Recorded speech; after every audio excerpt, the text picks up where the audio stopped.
Good morning. Welcome to the garden. Happy Easter to all of you. I'm glad you're with us this morning. Some time ago, a friend of mine shared a story about someone he knew. This guy loved spring, and what he did every spring, as soon as everything started to turn green and grow, was go out into the forest and find mushrooms, collect mushrooms. And he would look for as many kinds as he could find and bring as many mushrooms as he could. And then he would prepare them in every way you could possibly imagine and have a party. He invited all of his friends to come to a mushroom party, and they all did. It became a yearly event.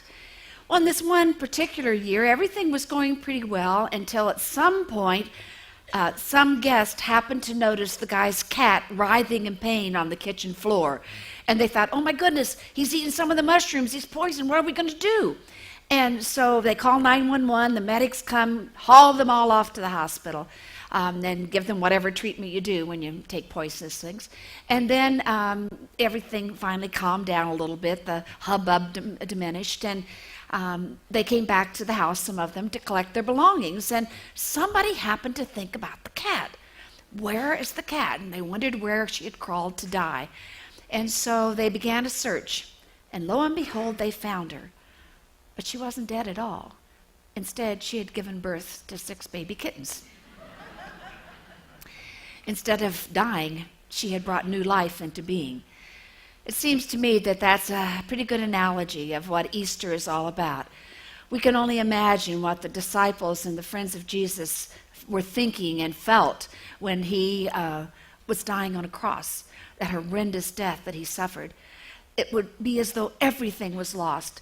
Everything he had taught, everything he had said to them seemed worthless at that point. It was all gone. It was all hopeless. And then somehow something changed. Somehow they experienced Jesus as very alive with them again.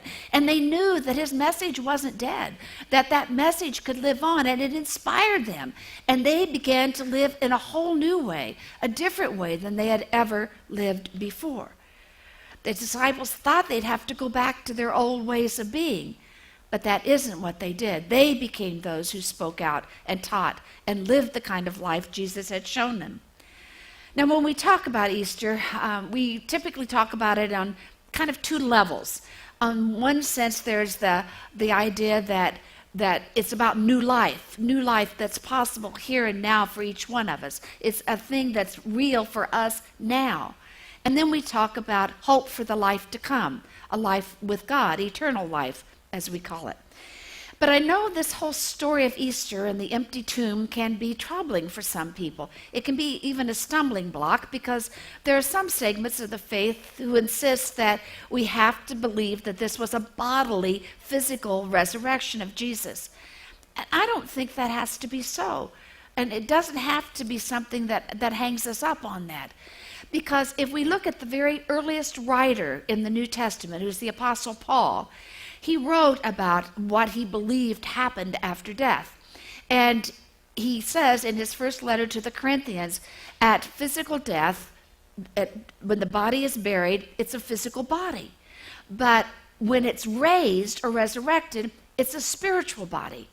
And I really believe that's what we're talking about here. That's what happened. That somehow Jesus was experienced as very alive and very real. And they knew his message continued on.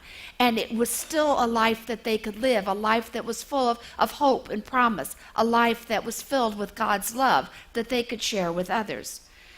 Now, really, if you stop to think about it, this is a death-resurrection story.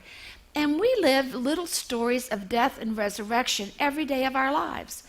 Just think, baby teeth have to fall out in order for permanent teeth to come in. Old skin cells have to die and slough off in order for new skin cells to come to be. And as we grow and evolve in the course of life, we change. And some beliefs that we have don't work anymore. And we have to let go of them. They have to die in order for new beliefs to come and take their place. You know, sometimes at funerals I even say this, that I really think death and life are like right here, right together. They're not separate things, but they're very much one a part of the other. Khalil Gibran has written about that in part of his writings. He says this, "You would know the secret of death, But how shall you find it unless you seek it in the heart of life? If you would indeed behold the spirit of death, open your heart wide unto the body of life. For life and death are one, even as the river and sea are one. That's the part I really like. Life and death are one, just as the river and sea are one, as they intermingle with one another. It's certainly something for us to think about. You know, sometimes we hear about folks who've had an organ transplant, and not all the time, but much of the time, they are able to receive a new organ that gives them life because someone has died and donated that organ.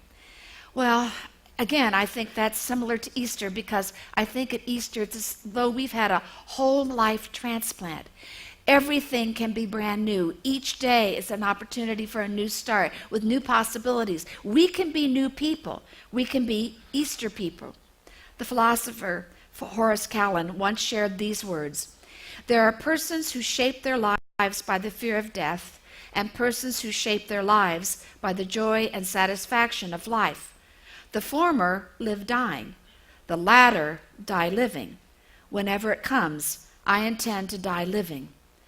Well, I hope we do too, because that's what it means to be Easter people. But how do we do that? How do we live that life? That's really what we've been talking about all throughout the Lenten season. If you think back to it, we began by talking about being alive with gratitude, being grateful and appreciative of all that life brings us and being aware of it around us. And then we talked about being alive with compassion, having our hearts be full of care and love for one another and showing that in action. We talked about being alive with godness and goodness and really looking around us and being able to see the holy in every person we encounter and in everything we do and in all of life. We talked about being alive with forgiveness, how we have to let go of the hurt and pain and the suffering and the ill will and begin to forgive. That's the greatest sign of love that there is. And then we talked about how we have to be alive with courage and really live life, stepping up, speaking out, doing what is right, and advocating for what is right in the world. And there's more that we could have talked about if Lent had been longer. We would have had more Sundays of being alive with joy and truth and beauty and much, much more. Anne Lamott has a new book out that I've mentioned before. It's called Small Victories, Spotting Improbable Moments of Grace. And in this book, she tells a story about a friend of hers, a dear friend of hers, who's dying. She has ALS, and of course ALS, the Lou Gehrig's disease, is a terminal disease. And yet, she said, this friend does not think of herself as dying. The scans all say she is. The doctor's reports all say she is, but she doesn't see that. She doesn't live that way at all. Instead, she's giving life her whole. She's doing everything she can, as long as she can, as much as she can. She is living fully. Anne Lamott says she puts some of the others of them to shame. She wrote these words: "She busts you by being grateful for the day while you are obsessed with how thin your lashes have become and how wide your bottom." I doubt very seriously anybody else used that quote today. But oh well. That's why you're at the garden, right? That's what I like about Anne Lamott. She's amazingly honest about things, and she really tells it like it is. But isn't that true? Don't we spend a lot of our days talking about what's wrong and what's missing and really focusing on the unimportant and the superficial? We miss it. We don't really appreciate and enjoy all that life brings to us. And we may not even do that. We may just, in fact, hide away in a corner and shy away and not live life at all, not even living anything that looks like life. And if we do that, I fear the words of an unknown writer would ring true. He said, "The saddest summary of life contains 3 descriptions: could have, might have, should have." Easter tells us it doesn't have to be that way. All the regrets, all the failures, all the fears, all the past disappointments, they're gone, they're wiped away. Easter gives us a brand new day. It's a chance to start over, to start anew, to be new people, to be Easter people. 2,000 years ago, Irenaeus wrote, "The glory of God is a human being fully alive." And I really believe that's true. And to be a human being fully alive means that we have to be fully human with all that encounters. Barbara Brown Taylor believes the very same thing. In her book, An Altar in the World, she talks about what she sees that is for her. She says, to become fully human means learning to turn my gratitude for being alive into some concrete common good. It means growing gentler toward human weakness. It means practicing forgiveness. It means receiving the human condition as blessing and not curse. It means living fully without holding back.